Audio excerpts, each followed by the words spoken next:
Buenas tardes, querido público. Estamos aquí en la segunda conferencia de Hablemos el Color en Coyoacán, coloquio organizado por el doctor Arturo Rodríguez Dorin con la coordinación de Cintia Longoria. Eh, Esto se realiza en el marco Coyoacán es el museo y el día de hoy vamos a tener a dos grandes ponentes. ¿Nos platicas, Arturo? Por supuesto. Sí, muchas gracias. La idea para empezar y abrir el encuentro es que nos hablen dos especialistas del color y del arte en general para poder establecer la problemática de los estudios del color como un primer paso. Para ello tenemos al gran artista mexicano Humberto Spíndola, quien es súper experto y se ha destacado durante muchos años en nuestro país en el asunto del papel y los materiales, a partir de los usos rituales y arcaicos de la época prehispánica y durante todo el periodo colonial. Entonces, ¿cómo es que el papel en México ha tenido una muy importante este, eh, muy importante papel en el desarrollo del arte? O sea, no solamente a partir de los usos rituales de la antigüedad, sino hasta la contemporaneidad. O sea, él ha trabajado también un chorro de instalaciones y ha representado a México internacionalmente. O sea, creo que es la persona idónea, ¿no? Sí, así es, gran artista coyoacanense. Y además, ¿quién tendremos? Bueno, para complementar tendremos a una persona que tiene una formación en el campo de las ciencias, o sea, el químico Javier Vázquez Negrete, quien además es profesor en la Escuela Nacional eh, de Restauración del Instituto Nacional de Antropología e Historia, que está aquí en Coyoacán, o sea, originalmente estuvo en el convento de Churubusco. Entonces, el doctor Negrete es experto en restauración y en conservación a partir del lado de la química y de la fisicoquímica, incluso imparte la materia de fisicoquímica de los materiales. Así es, pues un gran cartel para el día de hoy y para toda la serie del coloquio Coyoacán es el museo Hablemos del Color en Coyoacán. Voy a presentar al maestro Humberto Spíndola, quien además es vecino de Coyoacán, creo que toda la vida o algo así.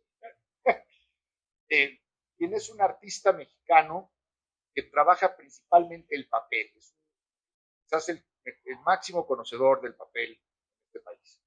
Continuando así una tradición que remonta a 1500 años en México, y ha desarrollado la idea de incorporar al arte, las técnicas usadas tradicionalmente en los trabajos artesanales de papel. Empezó su carrera a principios de los años 80 y ha construido una presencia importante en el mundo del arte desde entonces. Las habilidades de Spíndola son requeridas en México y en los foros internacionales del arte para entender el puente entre el espectador de las antiguas civilizaciones mexicanas y la fuerza vibrante del arte contemporáneo. En 2000 estuvo en la Exposición Internacional de Hannover con diferentes propuestas, todas en papel, y también presentó en 2002 la escultura de papel, La visión de México al arte europeo, y varios diseños de vestuario y escenografías. Destacan los pescadores de perlas de Bizet en el Palacio de Bellas Artes. Estuvo en 2004 como invitado en el Festival de Arte Sacro de Bilbao, dedicado ese año a los ritos funerarios del mundo, con un altar de muertos, un altar de dolores, un performance sobre la Catrina. Y bueno, premios también y exposiciones en lugares así fantásticos como el Palais o Palacio Pequeño de París, el,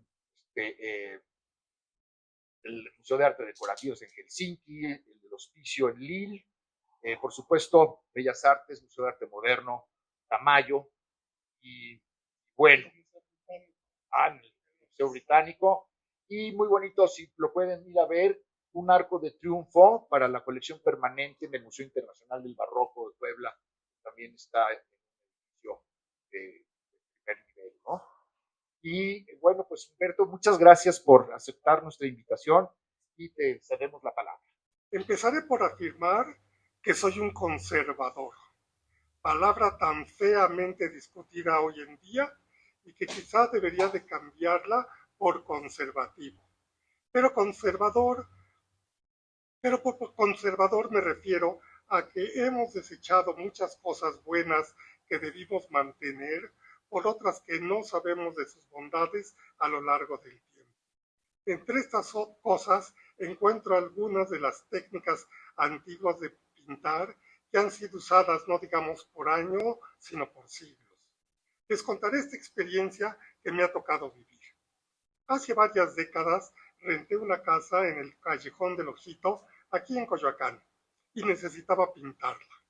Vino un maestro pintor muy mayor y me dijo que la única manera de pintarla era hacerlo como había sido pintada anteriormente. Esa manera, además, tenía un precio que era más que razonable. Se necesitaban implementos para mí curiosos, un tambo donde poner las cubetas necesarias de agua, añadirle cal, sal, alumbre y el agua de varios kilos de nopales picados que puso a hervir previamente en otro recipiente para extraerles el jugo, o mejor dicho, la baba, pues dejó toda esta mezcla a pudrirse por 3 días. En el proceso me explicó que esta mezcla era además impermeabilizante y que le caería bien a la casa porque, conocedor del barrio, sabía que el nombre de Ojito se debía a un ojo de agua que existió y que seguramente estaba muy cerca de esa propiedad donde árboles y plantas crecían extraordinariamente.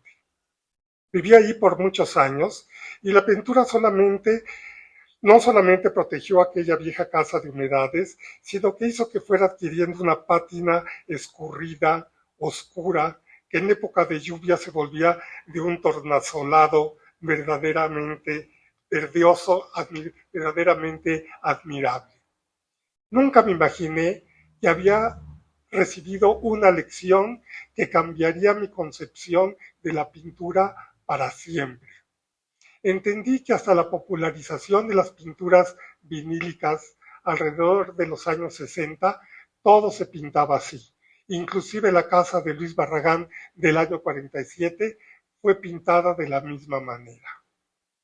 Años más tarde, cuando quise darle una mayor duración a mis trabajos y entendí que solo era posible hacerlo con papeles de China libres de ácido, conseguí un proveedor londinense que los fabricaba para envolver textiles en el Museo Británico, solo que por su propia naturaleza se fabricaban en blanco.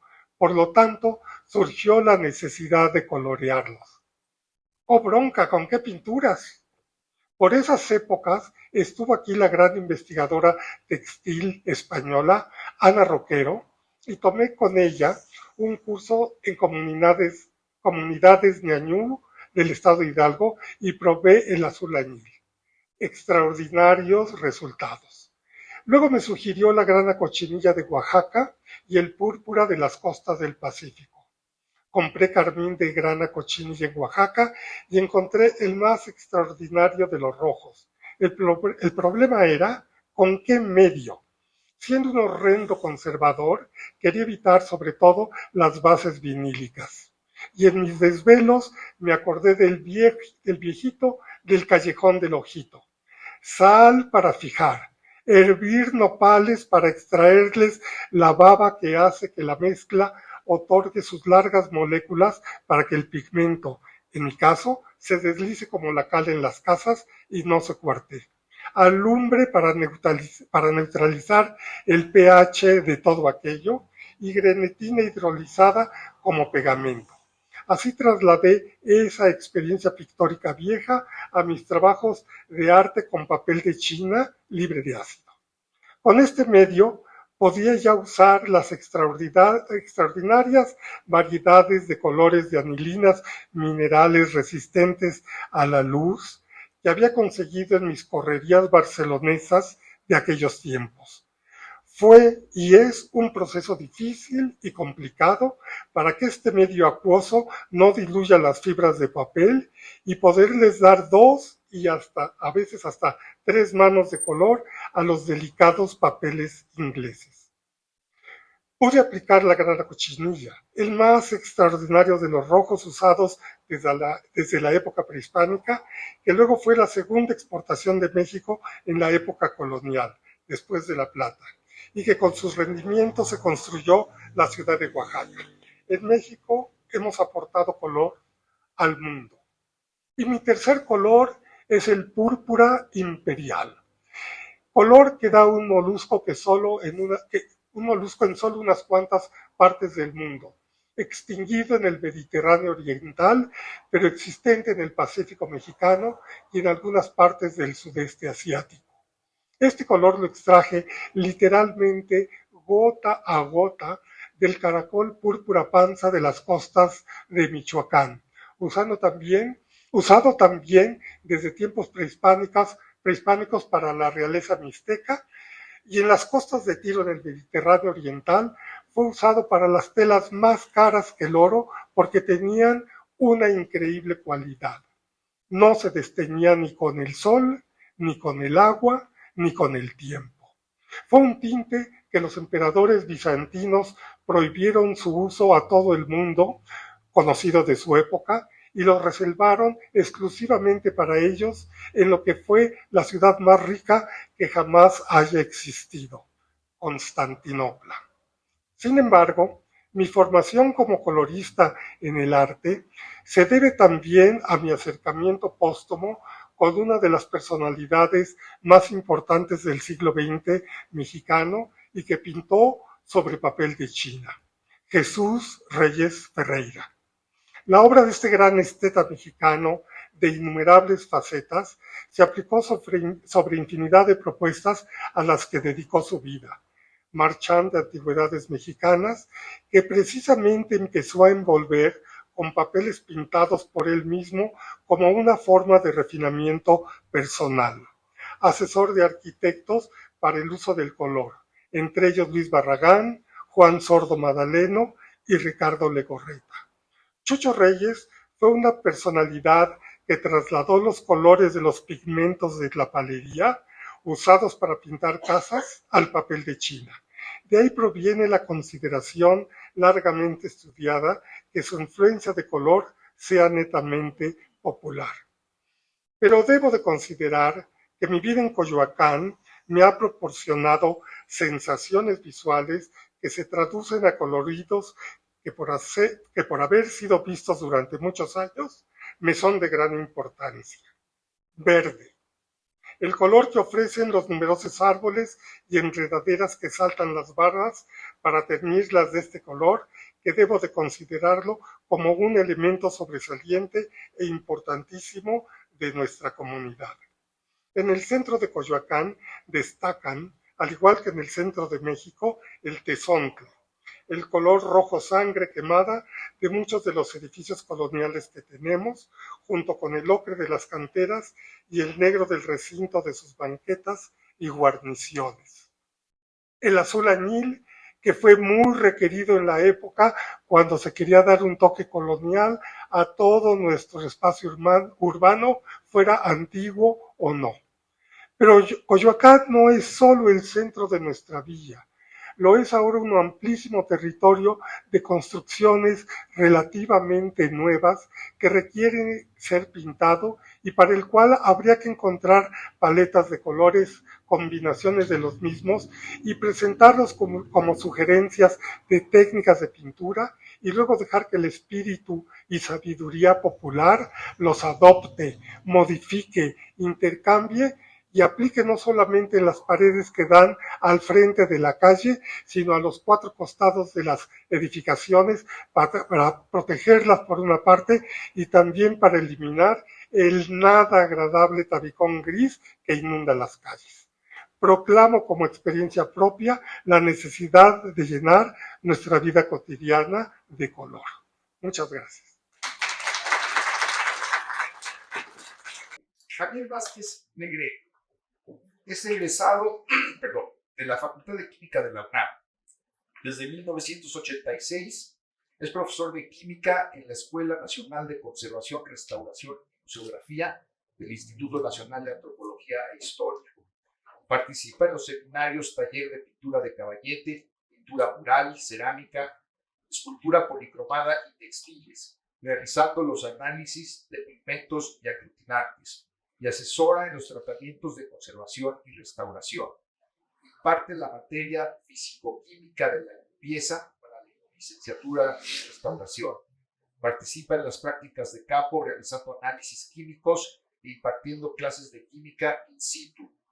Obtuvo el premio Paul Koremans al mejor trabajo de conservación de bienes muebles otorgado por el INAH en 2000 y 2018 por los trabajos Las repercusiones de la restauración en la imagen de la adoración de Santiago a la Virgen del Pilar y la intervención para la conservación y restauración de la escultura ecuestre de Carlos IV y su pedestal, el caballito que sufrió unos daños y tuvo que ser vuelta a restaurar. Sus proyectos se enfocan en la enseñanza de la química a los restauradores, la aplicación de los sistemas de limpieza del patrimonio cultural y en el análisis de pigmentos, técnicas pictóricas de pintura prehispánica, novohispana y del siglo XIX. Muchas gracias, Javier, por estar con nosotros y le cedemos la palabra. La historia del color en el patrimonio artístico de México es uno de los episodios que apasionan y atrapan la atención de los investigadores y del público en general. El registro, diagnóstico y análisis químico de las manifestaciones pictóricas permite conocer los materiales constitutivos y reconstruir la historia de las técnicas y materiales pictóricos, de tal manera que la química de la conservación colabora en las tareas de los restauradores, historiadores, arqueólogos, arquitectos y antropólogos. En esta ponencia pretendemos que el público se adentre al micromundo de las estructuras internas de obras artísticas y de inmuebles, así como el poder conocer las posibilidades que brindan los estudios científicos del color. Desde la época prehispánica hasta principios del siglo XIX, los artistas y sus aprendices prepararon y mezclaron sus propios colores y materiales de arte. El número de colores estaba limitado porque solo se empleaban pigmentos naturales y algunos colorantes. Es decir, una paleta limitada, aproximadamente unos 10 tonos. A partir de la segunda mitad del siglo XVIII, la química se conforma como ciencia y con la aplicación de métodos analíticos se descubren nuevos elementos químicos. A partir de estos hallazgos, se sintetizan nuevas sustancias y algunas manifiestan características de pigmentos. El siglo XIX es protagonista del renacer de una paleta de colores. Se producen pigmentos de cromo, de cadmio, de bario, de estroncio y también se sintetizan colores como el que hace un rato mencionaba el maestro, el violeta. Se sintetiza el índigo, la alizarina y la cochinilla, entre otros. Comenzaremos con los objetivos que nosotros nos planteamos en el estudio del color. Y como decía el maestro, yo también tengo que decirles que también soy conservador, pero conservador científico del patrimonio cultural. Tenemos estos 5 objetivos que nos planteamos en el estudio de patrimonio cultural y en este caso específico de obras con color. Nos interesa identificar pigmentos y materiales pictóricos, también la secuencia, es decir, las capas, cómo fue aplicada una capa, otra capa y otra capa. Nos interesa la técnica pictórica, es decir, no nada más las técnicas actuales, sino las técnicas tradicionales como la pintura lacal, los temples, los óleos y combinaciones entre ellos. También es importante identificar cómo estas obras se deterioran y cómo han sido intervenidas a lo largo del tiempo. Y finalmente, una vez que tenemos estos 4 puntos, es importante apoyar el proceso de conservación y de restauración. Nos trasladamos a la zona arqueológica de Palenque, Chiapas. Y pongo esta imagen porque pues es todo del patrimonio que se encuentra en Chiapas, tan conocido mundialmente como la tumba de Pacal y la máscara de Malaquita de la Reina Roja. Atrás tenemos el famoso Templo de las Inscripciones. Entonces esta imagen es para situarnos en este lugar tan bello en el estado de Chiapas. Este es un croquis de la zona arqueológica. Con la flecha en color azul está el Templo de las Inscripciones, donde está la tumba de Pacal. En rojo tenemos la tumba de la Reina Roja. Y de aquí caminamos. Nos vamos al Templo 20, que es donde hoy voy a platicar. En 2013 se descubre una cámara mortuoria central en el Templo 20. Es una planta rectangular con estas medidas y lo interesante es de que esta cámara mortuoria estaba pintada. En los muros, en los 4 muros, en la techumbre, toda estaba decorada en 3 tonos de rojo. Desafortunadamente, el intemperismo y las condiciones pues nos han deteriorado esta pintura mural. Y aquí tenemos un acercamiento. Esta pintura representa a 9 personajes y según el Popol Vuh son los 9 señores del inframundo. Y aquí tenemos a uno de ellos. Aquí está él y aquí está con su trono. Nos acercamos, aquí está, tratamos de enfocar un poco más y aquí tenemos el ojito del personaje, aquí tenemos la nariz, esta es una decoración facial y esta parte superior es el tocado. Este papelillo que vemos aquí es un papel que nuestros colegas los restauradores aplicaron porque, como ustedes observan, la pintura se está cayendo. Es más, pasaban los murciélagos volando sobre la tumba y tiraban estas pequeñas escamas o grandes escamas. Entonces, mucha de la pintura pues la encontramos derrumbada en el piso de la tumba.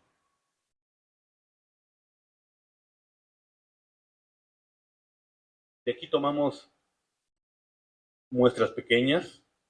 Estas muestras se trabajan en el laboratorio y hacemos una serie de estudios. Uno de ellos nos facilita para ver los cortes transversales. Es decir, seguramente ustedes ubican que cuando cortamos un pastel, vemos las capas como el maestro pastelero fue colocando las capas en el pastel. Y de esa misma forma nosotros tratamos de detectar cómo nuestro maestro pintor fue colocando capas en esta pintura. Entonces, esta muestra es una muestra de dimensiones muy pequeñas, aproximadamente 1 milímetro cuadrado. La muestrita se encapsula en una resina como si fuera un pequeño botón. Se trabaja, se pule y sale a la superficie todas las capas, que es lo que ahora vamos a observar. Aquí tenemos las capas. Entonces, para traducir, esta es la cal que está adherida al muro de piedra y son 1, 2 y 3 capas las que observamos.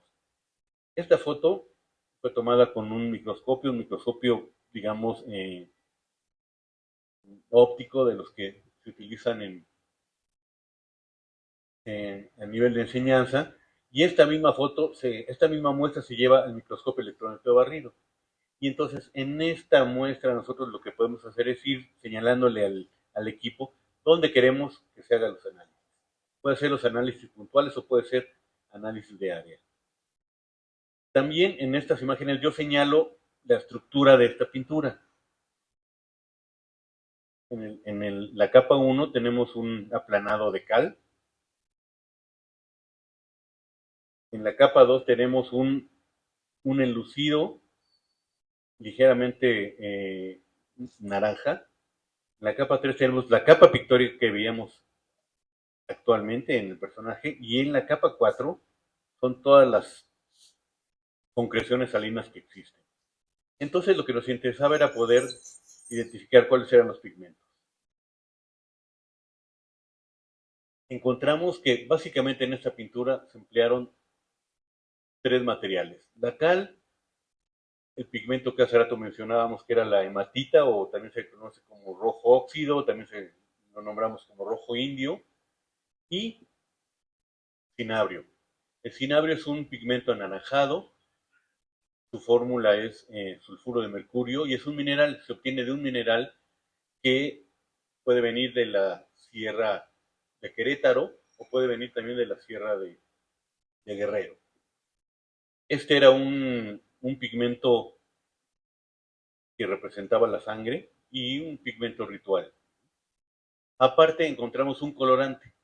En esta sección de aquí encontramos partículas de un colorante rojo que todavía no hemos identificado, pero que tenemos ya ciertas sospechas. Es decir, un colorante nuevo que se podría añadir a la paleta pictórica de los mayas. Para darnos una idea de la dimensión de esa muestra, aquí pongo los grosores de estas capas. Toda la muestra mide 643 micrómetros, es decir, 0.6 milímetros. 0.6 milímetros, es un poquitito más de medio milímetro. Las capas son extremadamente delgadas. Y en esta parte pongo los ejemplos del grosor de una hoja de papel bond que mide 0.1 milímetro o un cabello que puede medir 0.17. Y entonces de esta dimensión estamos hablando de la estructura o del grosor de nuestras capas. Son capas muy delgadas, trabajadas con una gran maestría y que nos va a dar la posibilidad de poder identificar cuáles eran los pigmentos que se emplearon en esta pintura. Esta imagen está tomada con el microscopio electrónico de barrido, un microscopio con una posibilidad de aumentos que puede llegar hasta 10,000. Los microscopios que usamos en la escuela son microscopios que llegan a 50 aumentos, 100, 200, 600, incluso 800. Pero con este microscopio podemos llegar a una gran cantidad de aumentos, les digo que pueden ser 5,000 o 10,000, y podemos penetrar en esta estructura interna de las pinturas e investigar cuáles son sus propiedades, cuáles son los colores, cuál es el deterioro que presentan, y finalmente pues plantear algunas posibilidades para su conservación y para el enriquecimiento de la historia de la pintura prehispánica. Y aquí damos un salto, es tremendo, y lo hice a propósito por el poco tiempo que tenemos, pero nos vamos al siglo XVI. Hace rato hablábamos, tanto el maestro como George hablaba de esta zona en Oaxaca, y miren, y nos pusimos de acuerdo, y aquí estamos hablando de la Mixteca oaxaqueña, y quiero llevarlos al conjunto conventual de San Juan Bautista Coixtlahuaca en Oaxaca. Aquí tenemos Oaxaca capital y acá tenemos Coixtlahuaca en la Mixteca. Hacia acá abajo está Puebla y la Ciudad de México. Entonces aquí situamos a nuestro conjunto conventual. Es un conjunto dominico del siglo XVI, en el cual tenemos un retablo principal bellísimo que está dedicado a la vida de Jesús. Este retablo tiene 11 pinturas sobre tabla, elaboradas después de la segunda mitad del siglo XVI, y son pinturas sobre madera.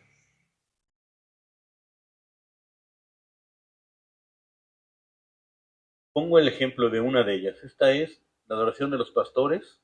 Es una pintura al óleo sobre tablones de madera, tablones aproximadamente de 2.5 centímetros de grosor. Está atribuido al pintor sevillano Andrés de Concha.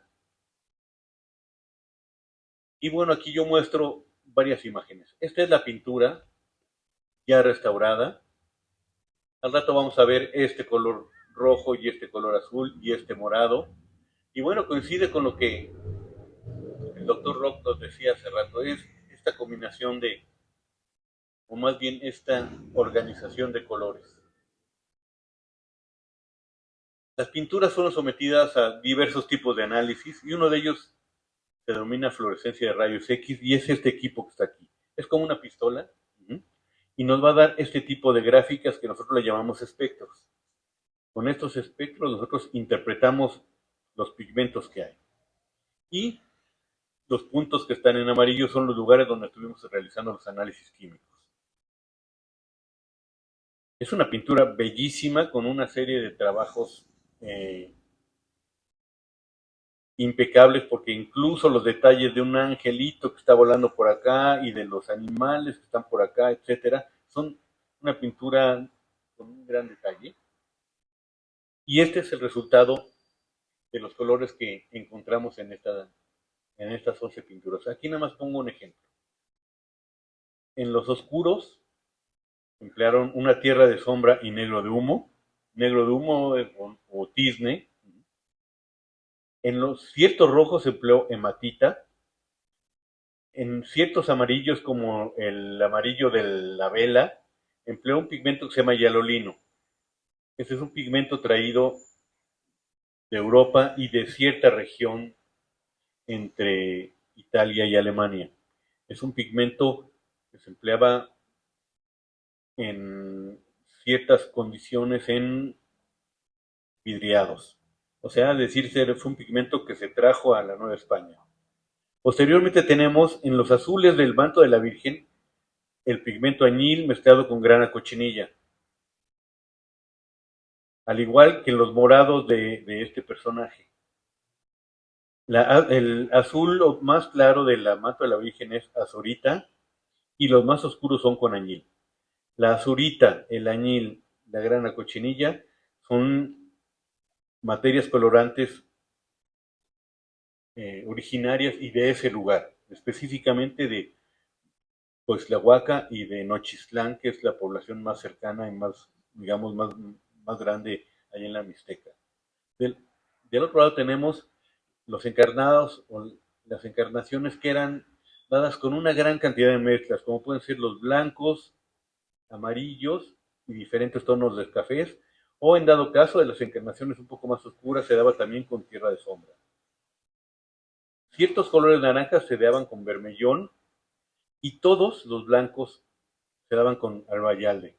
Albayalde o blanco de plomo, que es un pigmento que no se producía en la Nueva España y que se traía de Europa. Se traía de los Países Bajos, que era el lugar donde se elaboraba el mejor pigmento albayalde que se exportaba a América.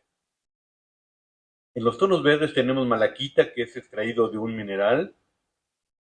En los tonos naranjas rojizos se usó un pigmento llamado oropimente. Este también es un pigmento muy venenoso porque es un sulfuro de arsénico. Y finalmente, en ciertos tonos color paja se utilizó el ocre. Quiero mencionar que en todas las combinaciones, toda la paleta de la pintura colonial del siglo XVI al siglo XVIII, en todas se mezclaba con el albayalde, con este pigmento blanco, todas, incluso los negros, los cafés, todos tenían cierta cantidad de albayalde.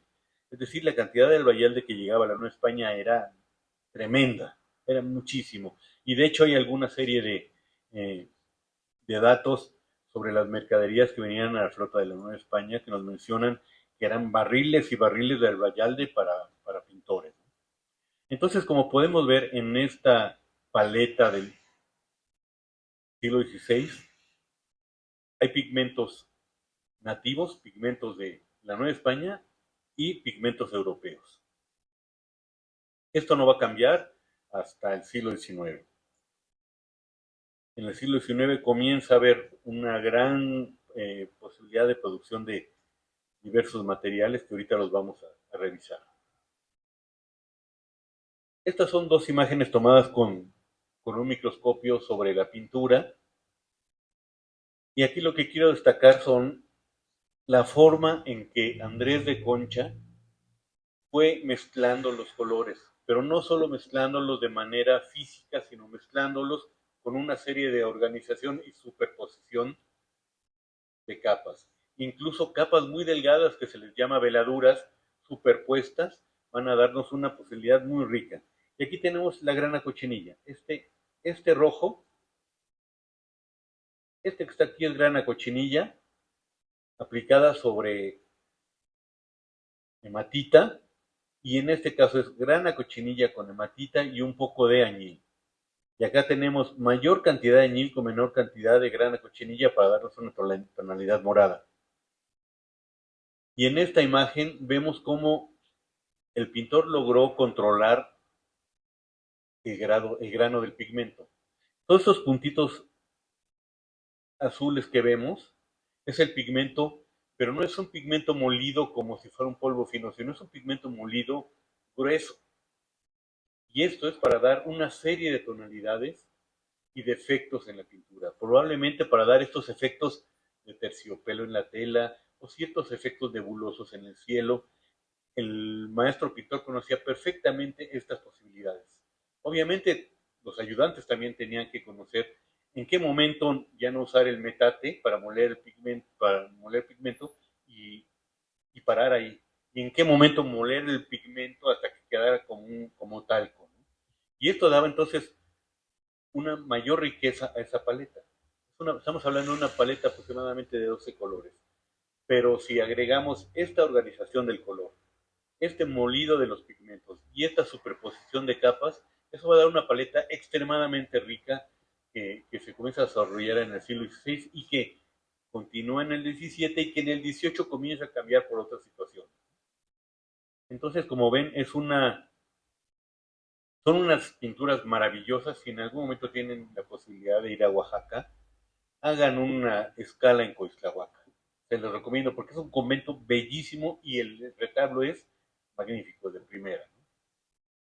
De aquí nos vamos a nuestro tema del tal cual. Antes, si alguien quiere consultar esta investigación, pueden entrar a la mediateca de Lina y el libro lo pueden bajar, está gratis. Entran a mediateca de Lina y buscan la restauración del ciclo pictórico del retablo mayor de Coixtlahuaca. Inmediatamente los manda el libro y pueden bajar el libro.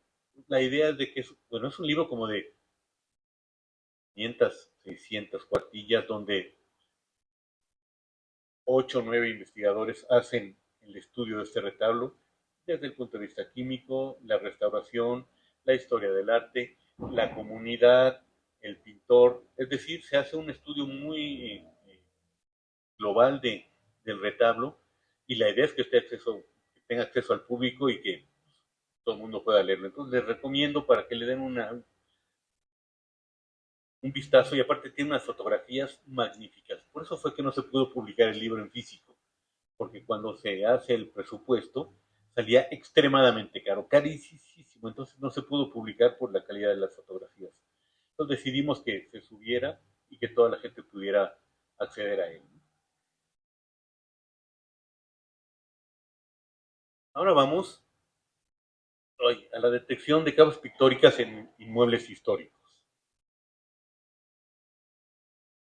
Tengo que platicarles que en 2019 me invitan a San Miguel de Allende. En San Miguel de Allende, desde un poquito antes de 2019, hay un proyecto también para ver cuáles eran los colores originales y que no existiera, digamos, cierto desorden de pintar la casa, como hace rato decíamos, de azul cobalto o de morado o de rojo fuchsia, sino que comenzó a haber una inquietud muy interesante sobre cuáles eran los colores de las fachadas de los inmuebles históricos en San Miguel de Allende. Entonces me invitan a hacer un estudio, se toman muestras y aquí tenemos un ejemplo. Esta es una muestra de la fachada de una casa colonial en San Miguel de Allende. Esta casa colonial está en la calle Canal, esquina con la calle Zacateros. Y este es el verso, lo que vemos, el color crema de la fachada. Y esta es la parte de abajo, lo que está adherido a la piedra. Entonces, una vez más, aquí hacemos nuestra estratigrafía, nuestro corte transversal, como si fuera la rebanadita de pastel. Y entonces obtenemos esto. Obtenemos la historia de cómo se fue pintando en esta fachada. Entonces, como pueden ver y concluyendo, vemos que la posibilidad de los análisis químicos, la toma de micromuestras, nos puede brindar una posibilidad muy interesante sobre el detectar los colores originales o los colores iniciales, ¿no? Finalmente termino con esta imagen. Es una página en Instagram, se llama Quimiarte, y en esta página yo subo imágenes sobre el trabajo que hacemos de color con mis alumnos, algunos trabajos de restauración y algunos trabajos de limpieza. Entonces los invito a que entren a esta página y se diviertan y aprendan un poquito. Les agradezco mucho su atención. Gracias. Así es como hemos concluido esta segunda edición, este segundo programa. Hablemos del color en Coyoacán. En el marco Coyoacán es el museo, con la presencia del químico Javier Vázquez Negrete y el artista Humberto Espíndola. ¿Qué te ha parecido, Arturo? No, pues interesantísimo, porque rara vez nos detenemos a pensar todo lo que está detrás del color. O sea, los tlacuilos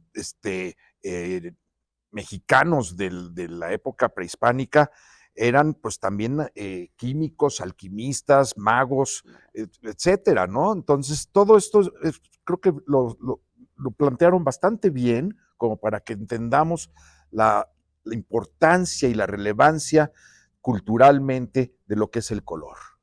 Así es. Les esperamos en nuestras próximas ediciones en las que hablaremos del color en la época prehispánica, el color a la llegada de los españoles a Coyoacán y durante todo el periodo novohispano, así como la independencia y el siglo XX.